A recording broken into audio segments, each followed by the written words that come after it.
제3편 아미타불은 광명으로 거두어 주시는 부처님이시다. 나무 아미타불이란 이 한 구절 명호를 광명명호라고도 부르는데 아미타불께서는 바로 한량없는 광명의 몸이라는 의미입니다. 그래서 아미타경에서는 이렇게 말씀하십니다.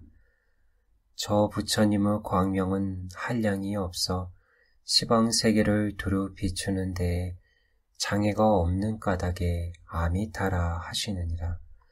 이 말씀의 뜻은 아미타 부처님께서는 한량없는 광명을 갖추고 계시는데 그분의 한량없는 광명은 온 우주를 남김없이 비출 뿐만 아니라 그분의 광명은 어떠한 장애도 받지 않는다는 것입니다. 다시 말해 형상이 있는 해, 달, 별, 산, 강, 대지의 장애도 받지 않고 또한 형상이 없는 우리 중생의 탐욕과 성냉과 어리석음 그리고 우리가 세세 생생 동안 지어온 갖가지 죄업들의 장애도 받지 않는다는 것입니다. 아무튼 아미타불의 광명은 언제 어디서나 다 손쉽고도 빠르게 우리 곁으로 와서 우리를 보호하고 구제해 주실 수 있습니다. 그런 까닭에 아미타불을 또한 광명으로 거두어 주시는 부처님이라고도 부릅니다. 여기서 광명이란 아미타불의 불광을 가리키며 거두어 주심이란 아미타불께서는 지금부터 줄곧 조금도 시선을 떼지 않으시며 우리를 지켜봐 주시고 우리를 보호해 주시며 기다려 주시다가 임종 때가 되면 우리를 영접하러 오시어 극락세계로 데려가신다는 뜻입니다. 아미타불께서 광명으로 거두어 주시는 것은 마치 무엇과 같을까요? 우리가 밤에 잠잘 때 모기가 우리를 물려고 합니다. 그러나 만약 우리가 모기장 안에 있으면 모기는 우리를 물지 못합니다. 마찬가지로 우리가 3계 육도안을 윤회할 때에는 어떤 모기가 우리를 물려고 할까요? 원수와 채권자라는 모기가 있어 우리를 물려고 하며 우리에게 빚을 독촉합니다. 또 천마와 외도라는 큰 모기가 있어 우리가 육도 윤회에서 벗어나지 못하게 방해합니다. 하지만 우리가 단지 염불만 한다면 영원히 아미타불의 광명이라는 모기장 안에 있는 것과 같아 큰 모기든 작은 모기든 모두 우리를 물지 못할 것입니다. 또한 이 컵과도 같습니다. 컵 속에 담긴 물은 밖으로 흐르지 않고 항상 이 컵 안에 있습니다. 염보라는 사람도 영원히 아미타불의 광명이란 컵 안에 있어 다시는 3계 육도에 윤회하지 않으며 또한 갖가지 업력의 장애도 받지 않습니다. 이분이 바로 광명으로 거두어 주시는 부처님입니다.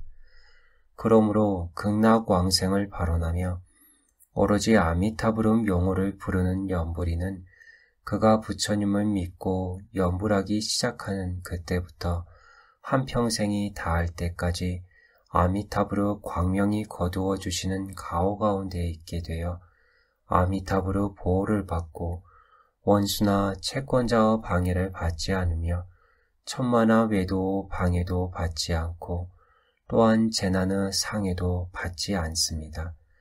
이는 아미타불의 명호가 지니고 있는 너무나 자연스러운 작용과 기능이어서 연불 이외에 따로 기도를 하며 구할 필요가 없습니다. 이것은 마치 불을 붙이면 불은 자연히 타오르게 되고 물을 따르면 물은 자연히 아래로 흐르게 되는 것과 같은 자연적인 기능이어서 원리를 안다거나 기도를 했기 때문에 그렇게 되는 것은 아닙니다. 따라서 현세의 이익으로 보더라도 연불은 재난과 어려움들을 소멸할 수 있고 복과 수명을 늘리게 할 수 있습니다. 사람의 몸에는 다 광명이 있는데 그 광명의 크기는 그 사람의 염원과 복덕에 따라 다릅니다. 우리가 착한 생각만 일으켜도 상서롭고 좋은 빛이 매우 커지고 악한 생각을 일으키면 혼탁하고 나쁜 빛이 나타나게 됩니다. 복덕이 크면 광명도 크고 복덕이 작으면 광명도 작습니다. 만약 부모에게 효순하고 스승을 받들어 모시며 산보를 공경하는 사람이라면 광명은 더욱 맑고 깨끗하고 많을 것이며 더 나아가 나무아미타불을 부를 수 있다면 광명은 바로 온 우주에 두루 가득해진다고 말할 수 있습니다. 무엇 때문에 이렇게 큰 광명이 생기는 것일까요? 아미타불의 광명은 한량없는 광명인데 아미타불께서 당신이 지니신 모든 공덕을 이 한 구절 명호로 변화시켜서 우리 중생들에게 회양해 주셨기 때문입니다. 그러므로 이 한 구절 명호에는 아미타불께서 지니신 모든 광명이 담겨 있는 것입니다. 그래서 우리들 범부가 미약한 마음으로 이 광명 명호를 부르더라도 곧바로 아미타불의 명호와 결합되고 아미타불의 광명과 결합하게 되니 어찌 우리 몸의 광명이 아미타불의 한량없는 광명을 따라 한량없는 큰 우주에 가득하지 않겠습니까?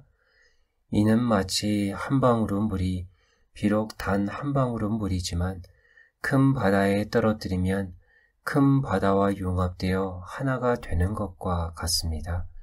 이러한 이유 때문에 연보라는 사람의 몸에는 모두 부처님의 광명이 나오는 것입니다.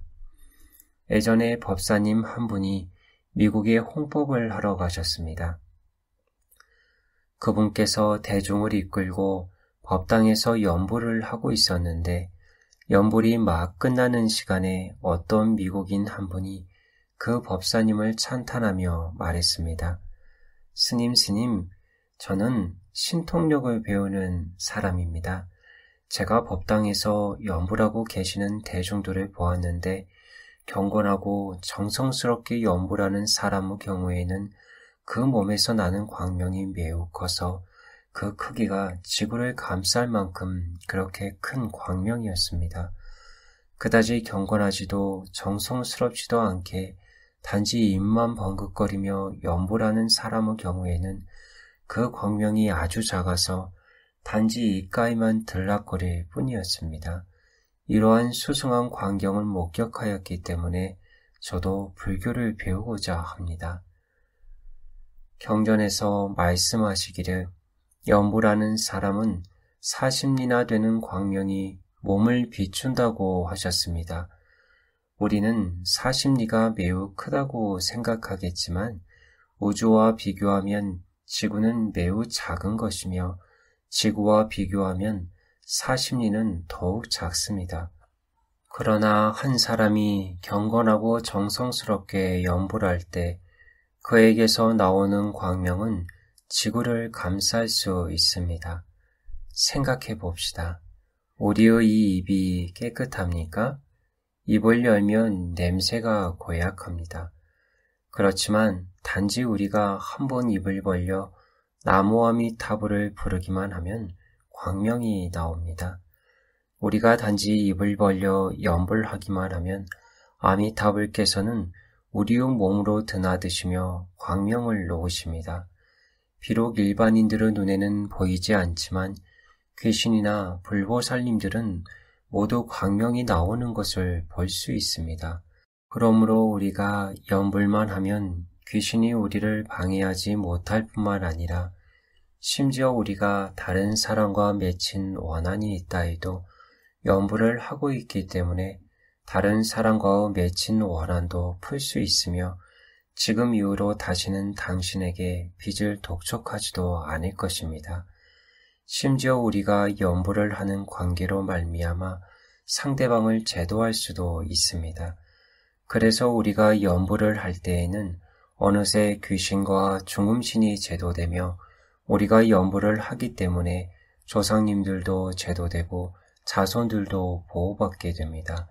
그런 까닭에 연불이야말로 참으로 가장 간단하고도 가장 뛰어난 법문인 것입니다. 연불을 하는 사람에게 있어서 이 부처님 명호보다 더 중요한 것은 없습니다. 그 중요성은 우리의 생명과도 같아서 이 부처님 명호가 있으면 우리의 생명이 있는 것이요, 이 부처님 명호가 없으면 우리의 생명도 역시 없는 것과 같습니다.